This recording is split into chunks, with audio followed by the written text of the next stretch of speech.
ଆଜିର ପ୍ରଥମ ପ୍ରଶ୍ନ ଭାରତରେ ପୁଲୱାମା ଆତଙ୍କ କେବେ ହୋଇଥିଲା?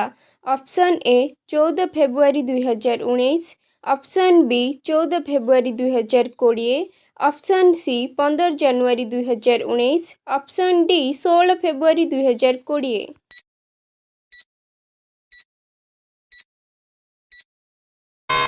ଏହାର ସଠିକ୍ ଉତ୍ତର ହେଉଛି ଅପସନ୍ ଏ 14 ଫେବୃଆରୀ 2019।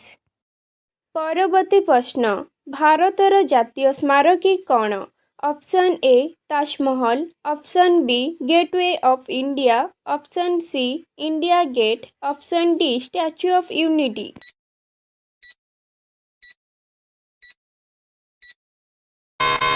ଏହାର ସଠିକ୍ ଉତ୍ତର ହେଉଛି ଅପସନ୍ ସି ଇଣ୍ଡିଆ ଗେଟ୍।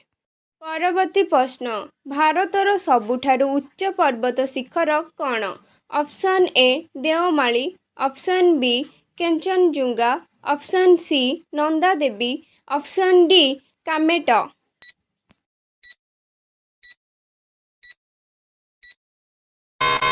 ଏହାର ସଠିକ୍ ଉତ୍ତର ହେଉଛି ଅପସନ୍ ବି କେଞ୍ଚନଜୁଙ୍ଗା। ପରବର୍ତ୍ତୀ ପ୍ରଶ୍ନ ଭାରତରେ ସମୁଦାୟ କେତୋଟି ଉଚ୍ଚ ନ୍ୟାୟାଳୟ ଅଛି?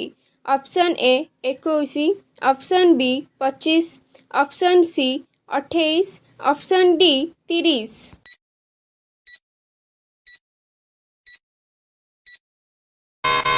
ଏହାର ସଠିକ୍ ଉତ୍ତର ହେଉଛି ଅପସନ୍ ବି 25। ପରବର୍ତ୍ତୀ ପ୍ରଶ୍ନ ଷ୍ଟାଚ୍ୟୁ ଅଫ୍ ଲିବର୍ଟି କେଉଁ ସହରରେ ଅବସ୍ଥିତ? Option A Paris, option B Tokyo, option C London, option D New York.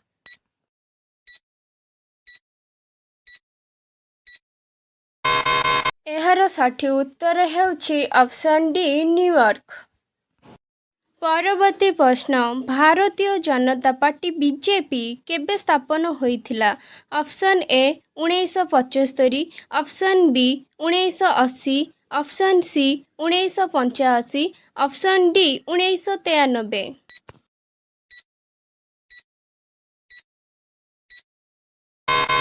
ଏହାର ସଠିକ୍ ଉତ୍ତର ହେଉଛି ଅପସନ୍ ବି 1980। ପରବର୍ତ୍ତୀ ପ୍ରଶ୍ନ ଭାରତର ପ୍ରଥମ ଚଳଚ୍ଚିତ୍ର ନାମ କ'ଣ?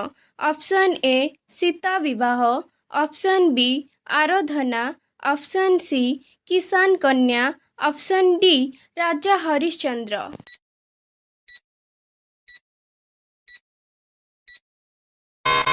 ଏହାର ସଠିକ୍ ଉତ୍ତର ହେଉଛି ଅପସନ୍ ଡି ରାଜା ହରିଶ୍ଚନ୍ଦ୍ର। ପରବର୍ତ୍ତୀ ପ୍ରଶ୍ନ ବିଶ୍ୱର ସବୁଠାରୁ କ୍ଷୁଦ୍ରତମ ଦେଶ କିଏ? Option A San Marino, option B Vatican city, option C Monaco, option D Sri Lanka.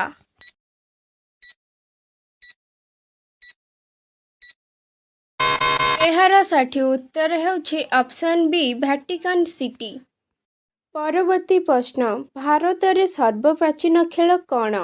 Option A Kho Kho, option B ଦୌଡ଼, option C chess, option D ମଲ୍ଲଯୁଦ୍ଧ।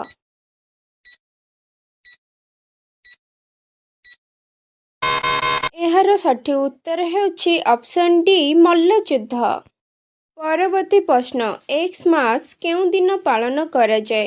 Option A December 21, option B December 25, option C December 26, option D December 29।